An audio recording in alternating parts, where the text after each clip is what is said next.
If you're a business owner, you don't need us to tell you running a business is tough. Don't let QuickBooks and spreadsheets slow you down anymore. Now is the time to upgrade to NetSuite by Oracle, the world's #1 cloud business system. NetSuite gives you the visibility and control over your financials, HR, inventory, e-commerce, and more. Join the over 21,000 companies using NetSuite right now. Schedule your free product tour right now at netsuite.com/C-suite. netsuite.com/C-suite. Before we get started, support for this podcast comes from Boost with Facebook, whose podcast, Boost My Business with David Fisher, features unique perspectives and insight from business leaders and small business owners. Hear stories and anecdotes about businesses just like yours. Gain insight on what it takes to grow a business, and learn from both the mistakes and triumphs of others.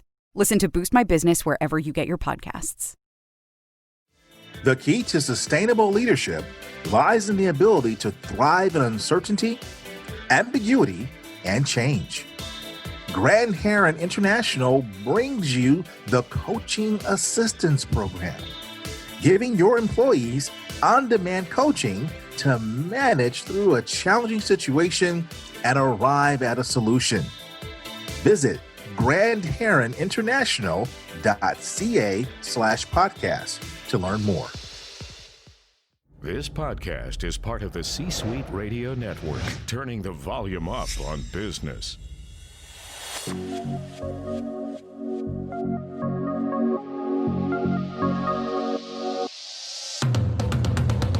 Welcome to the Keep Leading Podcast, a podcast dedicated to promoting leadership development and sharing leadership insights. Here's your host, the Leadership Accelerator, Eddie Turner. All right, everyone. Welcome to another episode of Keep Leading Live. Keep Leading Live, like the Keep Leading podcast, is dedicated to leadership development and insights. I'm your host, Eddie Turner, the Leadership Accelerator. I work with leaders to accelerate performance and drive impact through the power of executive and leadership coaching, facilitation, and professional speaking. My expert today is someone who is near and dear to my heart. I'm going to be talking to Dr. Robert Moore. Dr. Moore is one of the best foot and ankle doctors and surgeons in Texas. He's a thought leader in the field who is on the cutting edge of the ever-changing healthcare sector, and he sits on several hospital committees.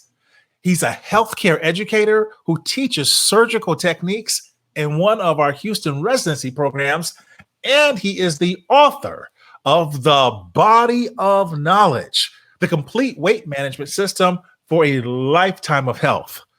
Something else I'll tell you about Dr. Moore. He's my personal podiatrist. He is the man that keeps me going. Dr. Moore, welcome to Keep Leading Live.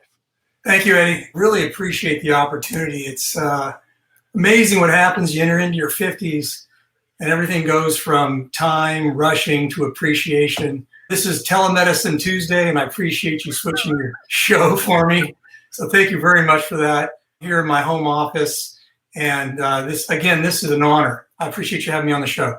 Oh, sir, the honor is all mine. I appreciate you being here. When I got the call from your team that, hey, Dr. Moore says he's got an opening for you. Oh, and it's not for your foot this time. It's to be on your show. I'm like, I will take it. So, we talk about leading on our feet, thinking on our feet as leaders all the time. Yeah. And something I've discovered, Dr. Moore, is you can't lead on your feet, which is the title of today's episode, Leading on Your Feet. You can't lead on your feet when your feet hurt. And in my situation, when I am hurting, I am humbled. I am absolutely hobbled to my knees. And you bail me out every time. So can you just tell us a little bit more about your background, what I missed, and why foot health is so important?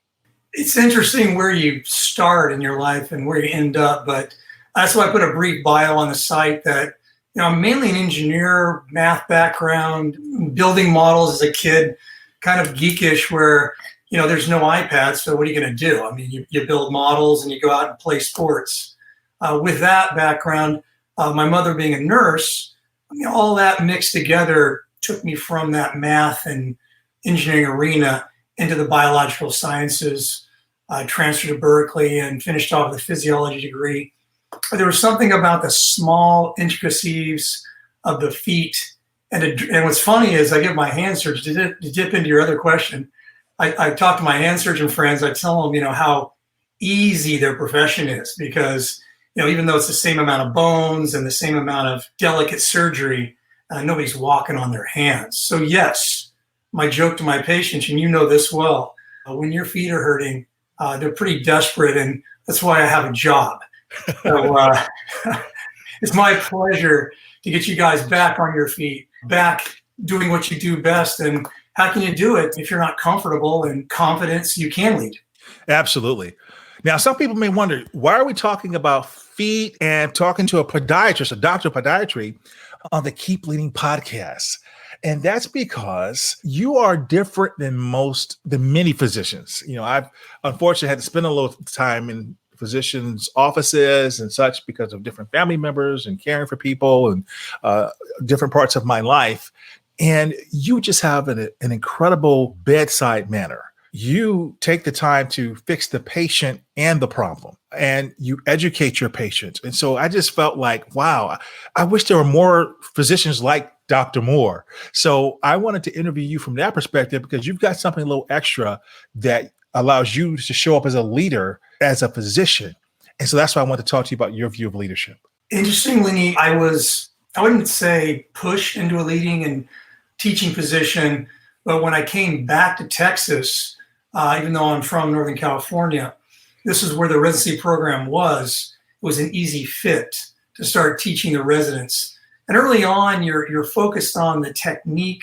You're focused in on making sure they get the right blocking and tackling in regards to the team effort, the back table, and then your teaching starts to shift. I say now in my 25th year, it's about leadership. It really is. And I'm not trying to say this because of your show, but teaching is a leadership position where you must transfer that information to your student the best way possible. I believe it's, watching the teacher teach.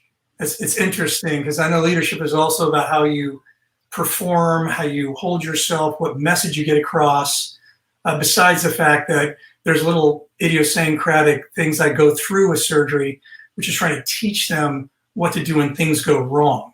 So all that bundled up, it's been interesting that teaching is probably transferred into the waiting room, seeing the patient and thinking to myself, if I don't create a patient experience where they see what they have, find out how they can fix it, home remedies, what they do have, right down to the pictures that I draw from my surgeries, then I'm doing them a disfavor because there's Google, there's other doctors.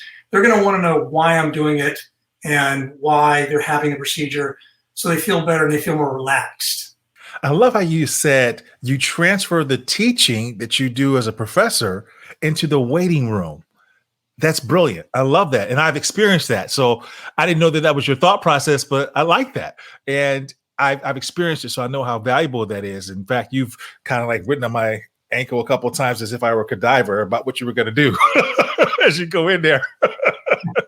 Because if your wife's not up to speed and you don't take that map home. Yes, absolutely. And I love how you said that you create a patient experience. Yes. That says a lot. Now, you don't know this about me, but part of the work that I do is all around something called the experience economy from Joe Pine and Jim Gilmore. And so in very specific areas of my work, that's been my whole thing, patterned after their book, Creating an Experience. So I didn't know that was your philosophy on that. I'm learning a lot in this conversation. But you do that. Right down to the nurses, when you enter, Yes. right, for an office person, the patient wants to be taken care of. Yes. And I also tell my students, even though I think I laughed a few times in the office with you, and saying I'm in the patient happiness business. That's the kind of fun side of it. But the truth of the matter is, creating that experience makes the patient feel confident And not to go too far off the rails, because I've seen one or two of your podcasts, which are fantastic. Thank and you. your guests, I love to see that these progressive guests aren't talking about being brave and, coming forth, because I'm a big transparency person too. I think that, this whole country, leadership in general, is going to get to the point where if you have full transparency, then it's easier to lead and it's easier for people to come forward. And where I'm going with that is when they have a safety environment. I think safety is huge for patients. It's huge for anyone. And they feel safe in the environment, and then you explain it, and then you're like, listen, from here forward, they're also going to take care of your insurance needs. That to me is being a good physician in general, because the patient is not just a structural problem. They're more intricate. My wife might say I am a structural problem, but that's another story. And you do have a first-class staff. Too easy. I'm not touching that. You have a great staff, and absolutely, you all do a wonderful job of making a patient feel welcome and feel at home. So, I go to you because I have this generational thing that's kind of followed me. My grandfather had it, my father had it, gout, and that gout flares up, and then I'm just in trouble. But what other kinds of feet issues do you help people with in your practice so they can continue to lead on their feet? I think the easiest thing, and when I tell people, I just happen to have a prop here from my telemedicine, but you got a prop? There's 26 bones in this foot. Okay. And when you really look at what it is, the arch flattens, the arch comes up, and the foot inverts, everts, goes up and down. But it's basically a locking and unlocking mechanism, that is, because we're really bipedal. So if we're bipedal and we have to lock and unlock, well, you want to keep that structure. So everything from shoe gear to the way you stand, stretching, exercising, that's all very important to keep good foot health. But so is the arch support itself. Your normal plantar fasciitis, heel pain, big toe joint jamming, which is part of what you have, plus the gout problem. All these pressure points, you don't have to go to med school. I tell people that the ball of the foot and the heel take all the pressure, and then you've got all these keystones in the archway that can kind of collapse or strain. If you don't have anything balancing out that act, of course you're going to be uncomfortable. It can radiate to the ankle, knee, hip, and low back. So foot health is very, very important for just everyday life. Yeah, that's interesting because we may not always think of it as radiating up as you describe it there. Wonderful. So you've helped people with those types of issues. And I've also seen some of your work where for our female guests who may be listening, who may maybe because of high heels may have had some situations. You do some work around that as well? Well, it's interesting because cosmetic foot surgery really had a bad rap because of the binding of the feet, the shortening, or can you make things look prettier and skinnier? In reality, mine are the main problems with the big toe joint or the bunion deformity. Toes are simple. They're either too long or they get pushed up in the air, or you have them clawed. So within all that, an exception of the bump in the back of the heel, which we call a pump bump, that rubs, these types of problems are mainly structural, but they become unsightly and they're easy to correct. So we have created a corrective cosmetic foot surgery line to help with these problems. Wonderful. So you covered the gamut. We're talking about the importance of leading on our feet. We'll have more with Dr. Moore right after this brief commercial break. Support for this podcast comes from AT&T. You know what's complicated? Changing your name to get a new customer deal, then explaining to your family why everyone now has to call you Jackie Flash. You know it's not complicated getting the latest smartphones from AT&T. And that's because now both new and existing customers can get the best smartphone deals from AT&T. It's not complicated. The best smartphone deals are for everyone at AT&T. Restrictions apply. Visit att.com for details. Support for this podcast comes from Dropbox Business. Teamwork, your way. There I was, struggling to balance my professional life and making my son something healthy in my personal life. And then I realized my team and I can fix this. Sure, we're all pretty different with different working styles, but that only makes us more productive. I work early in Slides, while BizDev assigns tasks and Legal works late in HelloSign. all from one shared Dropbox workspace. Try Dropbox for your team at dropbox.com/teams@work. This podcast is sponsored by Eddie Turner, LLC. Organizations who need to accelerate the development of their leaders call Eddie Turner the Leadership Accelerator. Eddie works with leaders to accelerate performance and drive impact. Call Eddie Turner to help your leaders one-on-one as their coach, or to inspire them as a group through the power of facilitation or a keynote address. Visit EddieTurnerLLC.com to learn more. This is Melissa Agnes, author of Crisis Ready, Building an Invincible Brand in this Uncertain World. And that's what I do. I help leaders build invincible brands. And you're listening to the Keep Leading podcast with Eddie Turner. I want to acknowledge some folks who are really helping us here on the Keep Leading podcast, as we do every week. I want to start off with my friends over at Grand Heron International.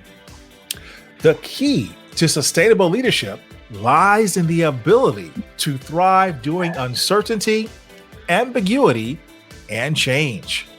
Grand Heron International brings you the Coaching Assistance Program, giving your employees on-demand coaching to manage through a challenging situation and arrive at a solution.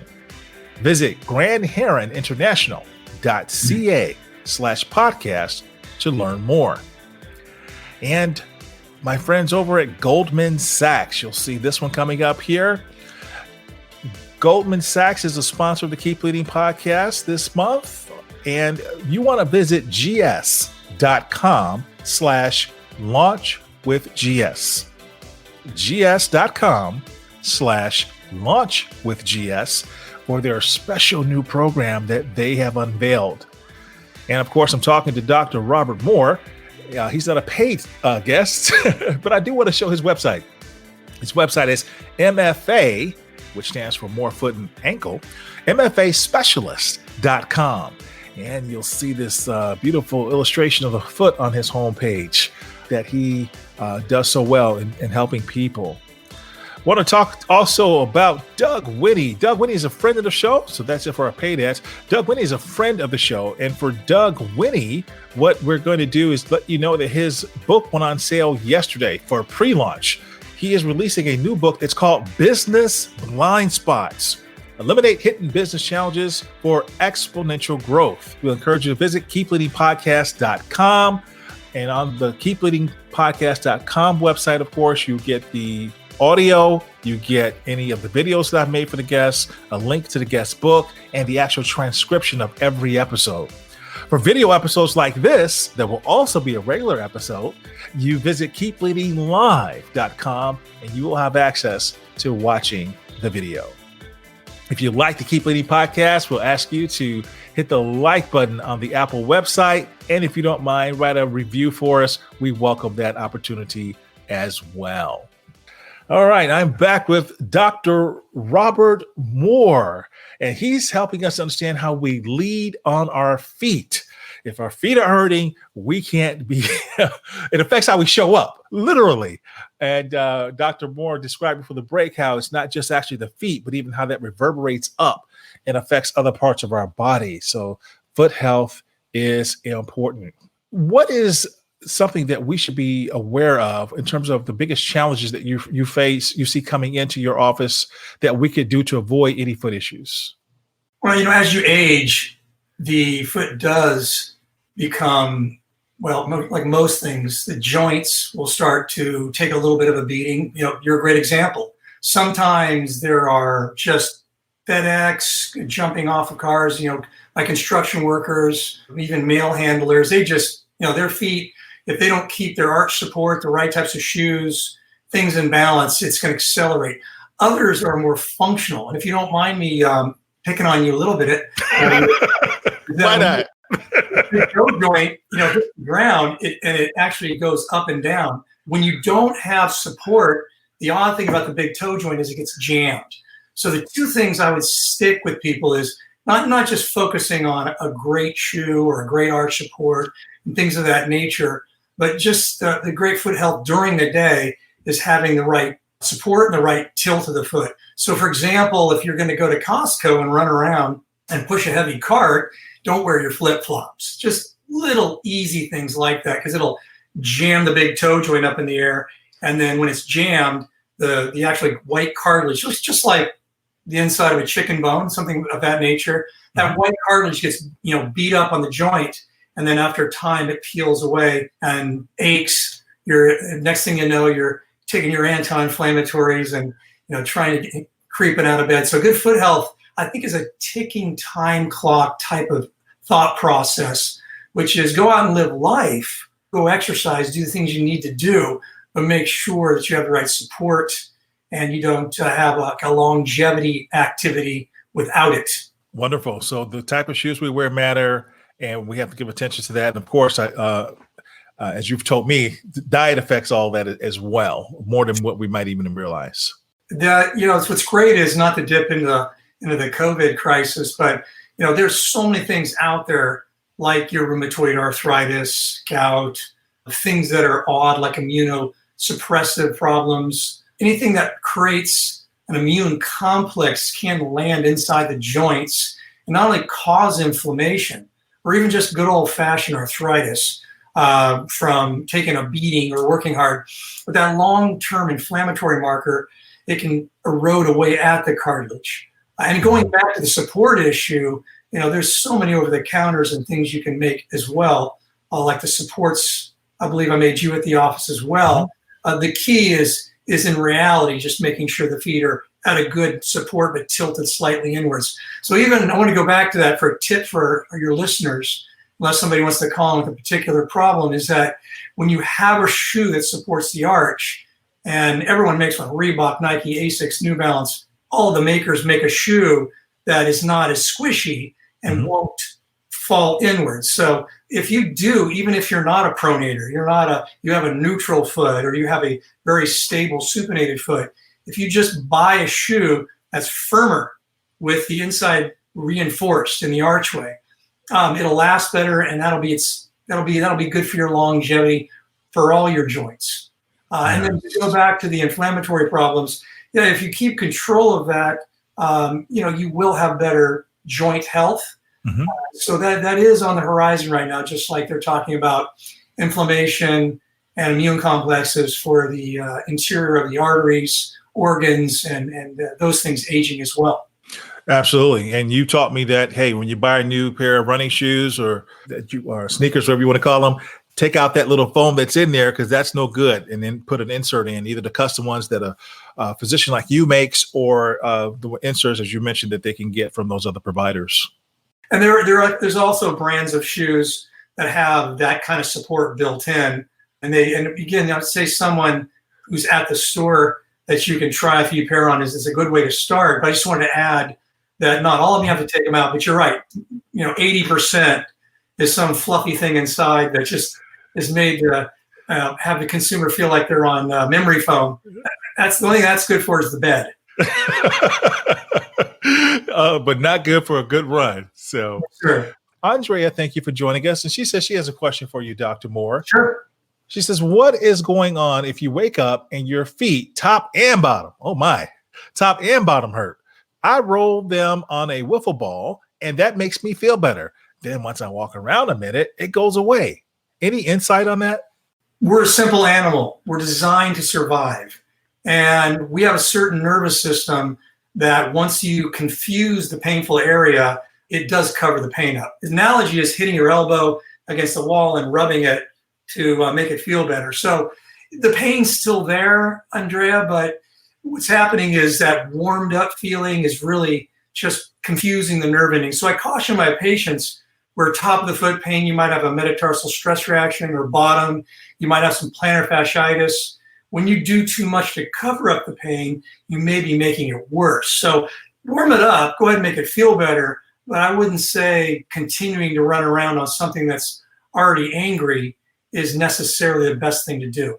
Wonderful. So thank you for submitting your question, Andrea. And of course, thank you for the answer, Dr. Moore. Now, you said that today is your online day. There was a technical term for it, though. Telemedicine, is that it? Yes. Okay, so this is your telemedicine day. How's that working out for you during this time of COVID? Quite frankly, it's great. It's the only time I can actually, patients don't see this. I have probably half of my patients right now, Eddie, that don't even know what I look like. You know, it's funny because when I saw you, that's what I was thinking. I was like, I haven't seen that guy in a while. You saw me last time with a mask. Right. So it's great to talk to him. It's also interesting because a lot of folks in my profession, COVID has made me rethink my office, where I have someone who's really in a bad way, bad shoulder, can't get the walker to get into my office. Yeah. You start thinking to yourself, what's worse? Just like Andrea, just beating herself up to get all the way to my office and getting finally there, her foot's killing her, or doing a quick telemedicine. So it's been great for both myself and my patients. It's got a lot of perks, with the exception of me performing a physical exam, of course. Well, good. And by the way, she says, okay, thank you.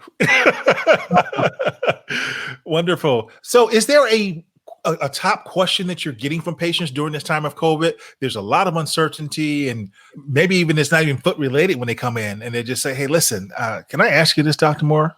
Oh, yeah, it is straight COVID related. And what we do is we stick with the CDC and all the recommendations.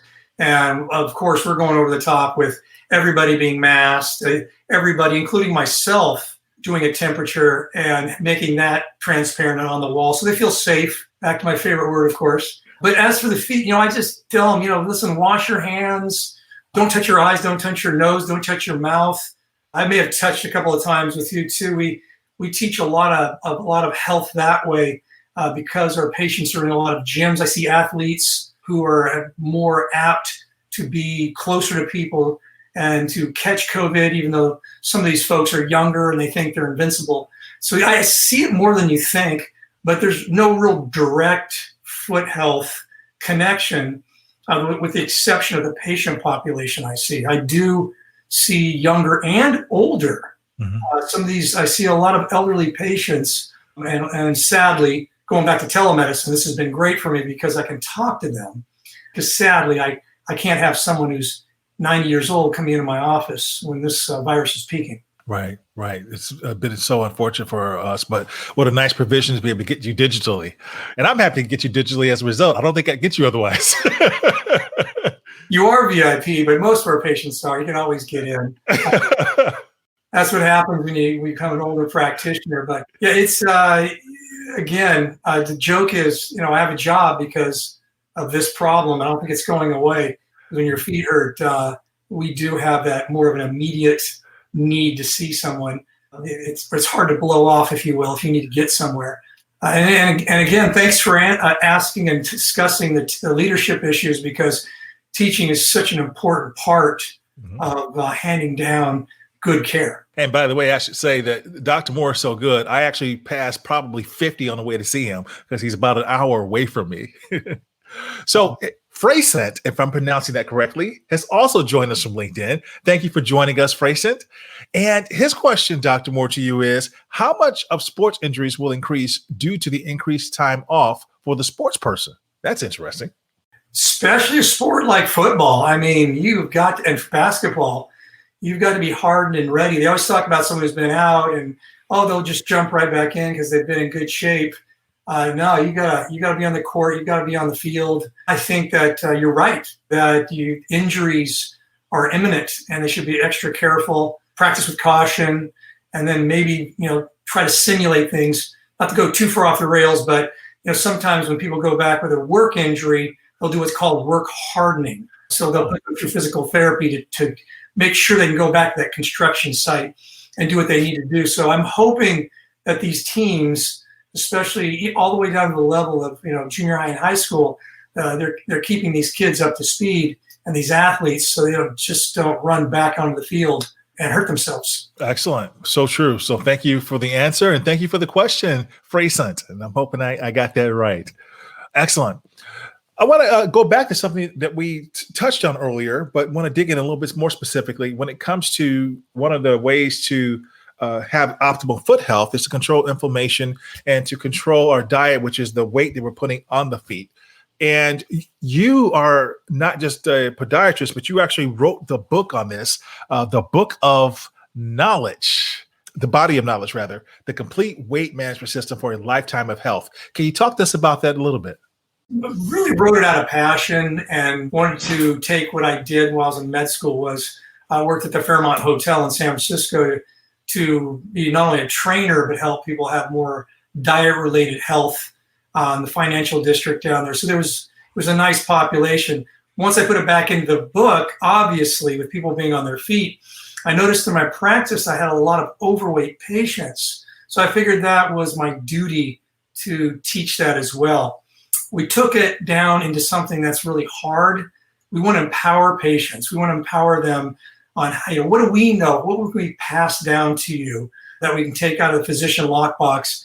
And it's actually not that hard. We kind of stay on an infrastructure of meal frequency. The simple formula is food releases insulin. Insulin stores food and fat. Bigger meal, bigger storage signal, more fat storage. So all the things you've heard about diet and fitness, meal frequency is big. It's a big driver of body composition. And then, of course, fitness, we try to do more of a innate natural workout from core, working to the extremities, the push and pull muscles, the way we operate with simple walking, climbing a fence, just basic survival moves and staying in shape. So it was a pleasure to write it. It was a little complicated in the beginning, but to answer your question, Eddie, it's more of a empowerment book that if I do a few of these things, I can keep myself in better shape, keep the weight off, and maybe even have a little bit more lean mass, have a better body composition instead of focusing on weight. And you are the epitome of that. I mean, you live it. And every time, even when I see you, I know that when I'm in the office and I see you throw that bar down, it's 10 o'clock. So wonderful. I'm a little selfish because if I gain too much weight, my knees hurt. So I got there's a bar for myself too. But yeah, it just feels good. And like any kind of place you've been, or even your runner's high, I would say just be in better shape is just a great place to be. And also you've got that duty, I think, not to keep dragging it back to your leadership theme. I just can't be that hypocrite who's preaching these things but doesn't walk the walk and talk. Yes.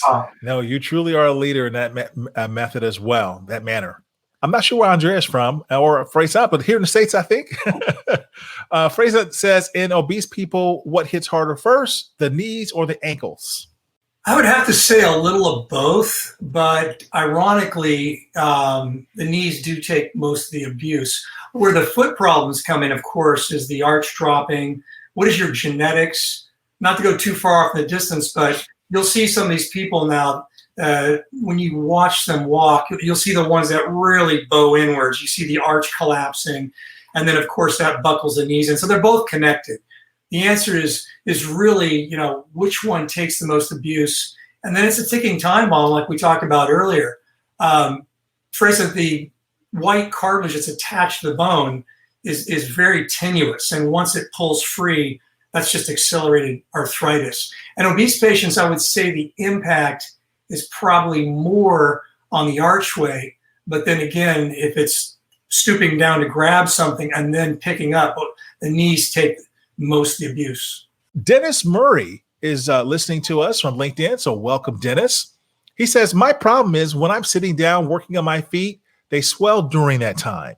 I am not overweight, but my height is at 6'4". But when I'm cycling, I don't have that problem. What do you suggest? Well, there's standing desks. There's ways to get up and down. You would think that I don't need, being in good shape, any kind of support, but I love wearing the support stockings, Dennis. You can literally go onto Amazon, look for the number 20 millimeters of mercury, capital HG. It's just a pressure term. So 20 millimeters of mercury, 30 is a little tight, but what happens is the veins have a one-way valve, and this one-way valve lets the blood stop from coming down from above.